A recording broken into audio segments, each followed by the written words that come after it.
आज लगातार चौथे दिन निफ्टी में गिरावट देखने के लिए मिली है। फ्राइडे के सेशन से हमने पिछले फ्राइडे के सेशन से देखा कि मार्केट में गिरावट बढ़ती ही जा रही है। सर, ये केवल ईरान इजराइल है या ये एक मौका था इन्वेस्टर्स के लिए, पोर्टफोलियो मैनेजर्स के लिए, कि कोई ट्रिगर ढूंढ रहे थे कि ट्रिगर मिले, हम प्रॉफिट बुक करने का एक बहाना जो ढूंढ रहे थे वो मिल गया उन लोगों को? देखिए, इसमें दो चीजें हैं। निश्चित ही ये जो ईरान का फैक्टर है वो काफी वरीसम है। और इसके चलते काफी मतलब अमेरिकन बिल्डअप आप देखोगे तो उनके B-52 bombers, nuclear capable vehicles, ये सब मूवमेंट चालू है। और इनका मिडिल ईस्ट में जो, अगर आप आर्माडा इनका जो डेवलप होता है देखेंगे तो आपको समझ में आएगा कि फुल ब्लोन वॉर की तैयारी में। तो जी। ये और एक ये अपॉर्चुनिटी है इनको, जो पॉलिटिकल अपना ऑब्जेक्टिव्स, जो गोल्स इनके हैं, हमें उस पर राय नहीं दूंगा कि वेदर दे आर राइट और रॉन्ग, पर इनके जो गोल्स इनको इम्प्लीमेंट करने हैं इनके फॉरेन पॉलिसी के हिसाब से, तो हमें लगता है कि ये अपॉर्चुन टाइम है उनको डिस्प्ले करने के लिए। दूसरी चीज क्या है कि अगर आप इसराइल और ईरान की रिलेशनशिप की बात करें, तो एक कहता है कि हम दूसरे देश को आउट मैप से उध्वस्त करेंगे, और दूसरे देश के लिए उसके एग्जिस्टेंशियल रिस्क का बात है। और हमने देखा था कि ईरान की इनडायरेक्ट इन्वॉल्वमेंट थी through it's proxies in the Hamas attack जो हुआ था।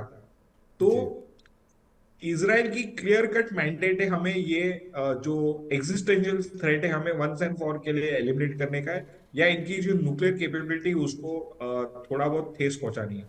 तो इसमें हमें लगता है कि ये सिचुएशन ठीक से नहीं प्ले आउट हो रहा है। और जिस तरह से रेस्ट ऑफ द जो गल्फ की कंट्रीज है, जैसे सऊदी अरेबिया, जॉर्डन और ये सब इसराइल की साइड से आ गए, तो एक क्लियर कट फॉर्मेशन तैयार हो गया है जहां पे Iran is on the back foot. और ये किस तरह से एग्जैजरेट होके कैसा फ्लेयर अप हो सकता है हम कह नहीं सकते, क्योंकि जो आवाम है मिडिल ईस्ट की, जी। वो उनका सेंटिमेंट एंटी यूएस है। ओके। पॉलिटिकल अलाइनमेंट जो भी हुई रहेगी, लेकिन ये अल्टीमेटली कैसे ब्लो आउट होगा हम नहीं कह सकते। इसके रेपरकशंस यूरोप में कैसे आएंगे या यूएस में कैसे आएंगे, ये कहना बहुत तकलीफ वाला चीज है। और ओके। इससे ये वॉर होने के कारण आपका हॉर्मुज स्ट्रेट जो है उसकी वजह से वो ब्लॉक हो सकता है आपके ऑलरेडी। और ये ओवरऑल स्लो डाउन क्रिएट कर सकता है वर्ल्ड इकोनॉमी। और इसके चलते हुए थोड़ा सा सेलिंग आ रहा है इंडियन मार्केट्स में। दूसरी बिल चीज क्या है, आज की जो इंडियन इलेक्शंस है जी। उसकी माइनॉरिटी ऑफ यूपी के वेस्टर्न इलाके में माइनॉरिटीज ज्यादा है, माइनॉरिटी इन्फेस्टेड सीट्स है। और तमिलनाडु एक क्रिटिकल स्टेट है जहां पे बीजेपी अपना स्कोर इंक्रीज करना चाहता है। तो अगर यहाँ पे निराश ने न्यूज अगर आती है बेस्ड ऑन पोलिंग ट्रेंड्स, तो ये और थोड़ा सा आपका कंट्रीब्यूट करेगा टू द नेगेटिव सेंटिमेंट। अगर अपने पास डेटा आता है कि ये पॉजिटिव रहा है, तो फिर थोड़ा सा मार्केट थम सकता है। तो ये हमें आज के पोलिंग के बाद ही समझ में आएगा। तो इसके लिए ये मार्केट की ट्रेंड नेगेटिव रहने जी। के ही संभव। बिल्कुल। तो इलेक्शन में पोलिंग और वहाँ पर जो युद्ध चल रहा है उसमें जो लेग पुलिंग चल रही है एक दूसरी एक दोनों ही कंट्रीज़ की, वो बड़ी प्रॉब्लम दे रही है। तो पोलिंग और पुलिंग दोनों ही खतरनाक है मार्केट के लिए इस समय। चलिए, अब कुछ काउंटर स्पेसिफिक बात करते हैं। आज भारतीय एयरटेल में सर एक अच्छी स्ट्रेंथ बनती हुई दिखाई दी। काउंटर गिरे हुए मार्केट में भी एक अच्छी स्ट्रेंथ के साथ बंद हुआ है। खबर भी थी इसमें कि इसके जो 5G कस्टमर हैं उनकी संख्या 5.9 मिलियन हो गई है। कैसे देख रहे हैं सर भारती को, कंसीडरिंग कि वोडाफोन आइडिया अपना FPO स्टार्ट कर रहा है और उसमें बातें ये भी हो रही हैं कि बड़े बड़े इन्वेस्टर्स आ रहे हैं। उसके साथ ये भी बात हो रही है कि टैरिफ हाइक्स भी आने वाले समय में जल्द ही देखने के लिए मिलेंगे।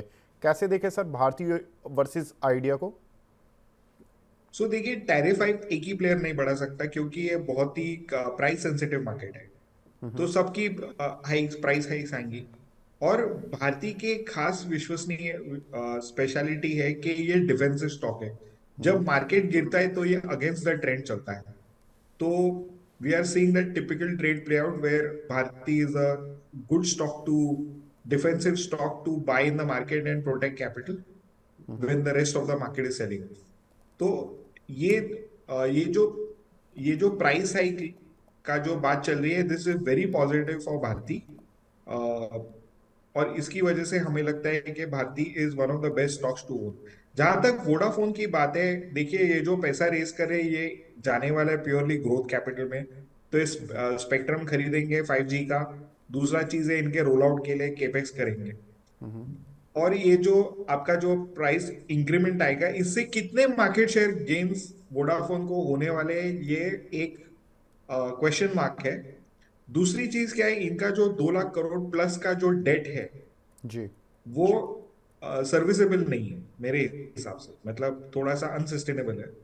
तो इधर हमारी कंसर्न्स है। और जहां पे मार्केट शेयर गेन्स के ऊपर क्वेश्चन मार्क हो, जब तक ये डिलीवरी प्ले आउट नहीं होता तब तक हम एक्चुअली डिसाइड नहीं कर सकते कि ये स्टॉक में क्या करना चाहिए।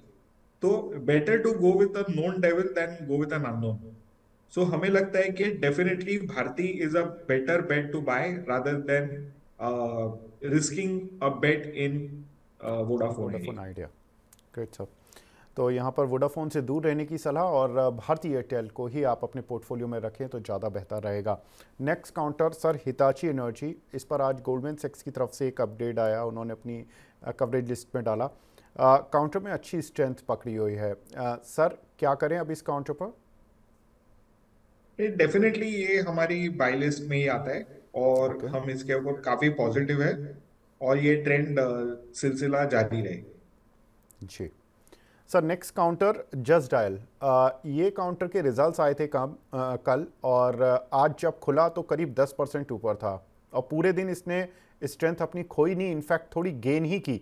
मार्केट जहां एक तरफ गिर रहा था, ये काउंटर 10% से बढ़कर 13-14% तक पहुंच गया। अब क्या करें सर इस काउंटर पर?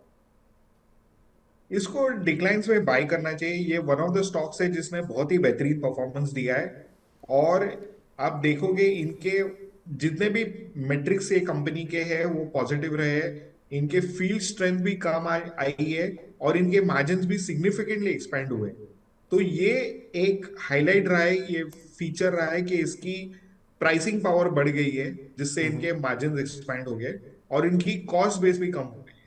तो हमें लगता है कि स्वीट स्पॉट कंपनी में is entering a sweet spot. और यहाँ से आपको ओवरऑल ग्रोथ ही नजर आएगा कंपनी में। इसमें बने रहिए, लॉन्ग टर्म के हिसाब से बने रहिए और ये जो कंपाउंडिंग स्टोरी का फायदा लीजिए। जी। एक दूसरा काउंटर सर स्टरलाइट टेक, जो कि वेदांता ग्रुप से संबंध रखता है, जहां वेदांता भाग रहा है। ये काउंटर 3 दिन चला था लेकिन आज अचानक से 8% टूट गया। सर क्या करें अब इस काउंटर पर? ये तो चला ही नहीं है लॉन्ग टर्म। पूरा मार्केट कहाँ से कहाँ पहुंच गया। ये एक ऐसा काउंटर है जो चला नहीं बिल्कुल भी। नहीं, ये काउंटर ने होप ही रहा है, होप दिया है और परफॉर्मेंस डिसअपॉइंटिंग रहा है। तो निवेशकों को मेरी यही सलाह रहेगी कि आप दूसरे काउंटर्स में स्विच मारें। अगर आप देखोगे इसने कुछ वैल्यू क्रिएट ही नहीं की है, तो हमें लगता है कि ये स्टॉक से दूर रहना ही अच्छी बात है। बिल्कुल, तो इस काउंटर से दूर ही रहें, एग्जिट कर लें और दूसरे काउंटर पर स्विच करें। आईजीएल सर नेक्स्ट काउंटर है जिसमें आज गिरावट देखने के लिए मिली। आज अगर हम सुबह देख रहे थे तो ऑयल एंड गैस स्पेस में अच्छी खरीदारी थी। ये काउंटर भी इतना वीक नहीं खुला था लेकिन ग्रेजुअली, अगर आप पूरे दिन का चार्ट देख रहे हैं तो ग्रेजुअली डिक्लाइन हो रहा है। सर कोई खास वजह चल रही है इन ऑयल ये जो गैस से जुड़ी कंपनियां हैं, या आईजीएल ही नहीं परफॉर्म कर रहा है? नहीं, देखिए हम सीएनजी के ऊपर डिपेंडेंट है। नेचुरल गैस हम लोग इंपोर्ट करते हैं। अब actually bulk of the natural gas तो डोमेस्टिक कंजम्पशन ही है।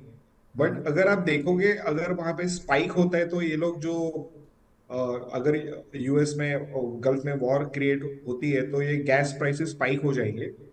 तो इसके चलते हमें लगता है कि थोड़ा बहुत प्रॉफिट बुकिंग आ रहा है इसमें। वैसे ये स्टॉक में नेगेटिव न्यूज की कोई दरकार नहीं है। ये प्योरली एक मोर और less in line with market kind of sell off है। तो इसमें लोअर लेवल्स पे आप 375 या 350 के लेवल्स पे आप देख सकते हैं एंट्री करनी। बिल्कुल। और FY 24 में तो इंडियन गवर्नमेंट को काफ़ी फ़ायदा मिला। LPG इंपोर्ट भी वैल्यू वाइज कम रहा, LNG इंपोर्ट भी लास्ट ईयर के मुकाबले कम रहा। FY 23 के मुकाबले अगर LPG इंपोर्ट देखें तो $23.4 बिलियन का रहा।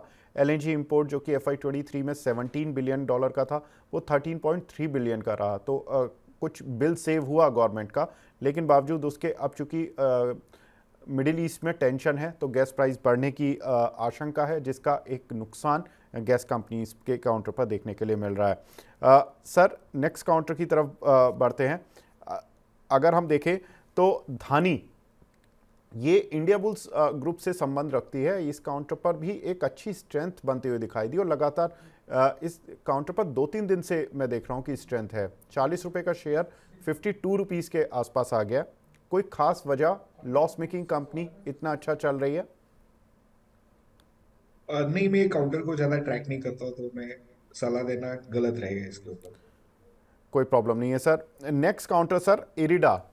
इस कंपनी के शेयर पर बहुत सारे सवाल आते हैं। IPO से जिस तरह का इसने दिवाली मनाई लोगों के पोर्टफोलियो में और शानदार रिटर्न लोगों ने प्राप्त किए इस काउंटर पर, अब थोड़ा सा फंस गया है ये काउंटर 160 के आसपास आकर। आज मार्केट जरूर गिरा, लेकिन ये काउंटर गिरा नहीं, 2% ऊपर ही बंद हुआ। हालांकि जो सुबह की बढ़त थी वो जैसा आप चार्ट पर भी देख रहे हैं 168-69 तक ये गया काउंटर, लेकिन वहां से थोड़ी बढ़त जरूर खोई है। क्या करना चाहिए सर इस काउंटर पर अब? नहीं, ये वैल्यू, ये प्राइसिंग में हमें एटलीस्ट पर्सनली मुझे ज्यादा अपसाइड नहीं नजर आती है। तो मैं दर्शकों को यही बोलूंगा कि जो लॉन्ग टर्म के लिए इन्वेस्ट करके रहना चाहते हैं वो बने रहे। पर अगर आपका एक एक या 2 साल का व्यू है, तो हमें लगता है कि ये स्टॉक में रिस्क रिवॉर्ड इतना फेवरेबल नहीं है। तो उसके चलते हमें लगता है कि पावर फाइनेंस कॉर्पोरेशन या REC, जो 5% डिविडेंड यील्ड पे अवेलेबल है आज की डेट में, और जिनकी ग्रोथ ये स्टॉक से थोड़ी कम हो सकती है, पर वैल्यूएशन वाइज हमें वो ज्यादा अट्रैक्टिव। बिल्कुल। तो इरिडा को न देखते हुए अगर आप पावर फाइनेंस या REC जैसे कंपनीज में इन्वेस्ट करते हैं, डिविडेंड यील्ड को भी देखते हुए, तो वो ज़्यादा बेहतर हैं, निवेश के विकल्प ज़्यादा बेहतर हैं। इस काउंटर पर इरिडा में शॉर्ट टर्म में अभी आपको रिटर्न मिलने की उम्मीदें थोड़ी कम लगती हैं, विनीत सर का ऐसा मानना है। लॉन्ग टर्म ठीक है, लेकिन रिस्क रिवॉर्ड उतना फेवरेबल नहीं है कि इसको पोर्टफोलियो में ज़्यादा अब वेटेज देना चाहिए। सर, नेक्स्ट काउंटर ऐसा ही एक काउंटर रहा रेलवे से जुड़ा हुआ, IRFC। यहाँ पर भी बहुत सारे सवाल आते हैं दर्शकों के। रेलवे काउंटर्स इन पर्टिकुलर, IRFC पर आपकी राय? सिमिलर व्यूज है मेरे IRFC पे, और I might be a contrarian in this market. तो हमें लगता है कि ये स्टॉक बहुत चल चुका है। हाँ हाँ, हालांकि इसकी डोमिनेंस रहेंगी रेलवे इंफ्रास्ट्रक्चर प्रोजेक्ट्स के ऊपर, तो इनकी ऑर्डर बुक ग्रोथ अच्छी रहने वाली है, इनकी लोन ग्रोथ भी अच्छी रहने वाली है। पर हमें लगता है कि बेटर प्राइस पॉइंट पे इसको एक्यूमुलेट करने से आपका प्रॉफिट ज्यादा अच्छा रहेगा। बिल्कुल। अगर हम देखें तो ये काउंटर 20-22 रुपये का था और 2022 तक, और वहाँ से चला अब 142 रुपये का चल रहा है, तो लगभग 7 गुना हो गया। तो अब 7 गुना लेवल्स पर जो फंडामेंटल जितने भी टर्न अराउंड हुए सर को उतने ल्यूक्रेटिव नहीं लग रहे हैं कि इसकी प्राइस में और ज़्यादा रिफ्लेक्ट होंगे। तो यहाँ पर इस काउंटर से दूर ही रहें तो ज़्यादा बेहतर रहेगा। सर, रेलवे में आपको कोई दूसरा काउंटर अच्छा लगता है क्या कोई?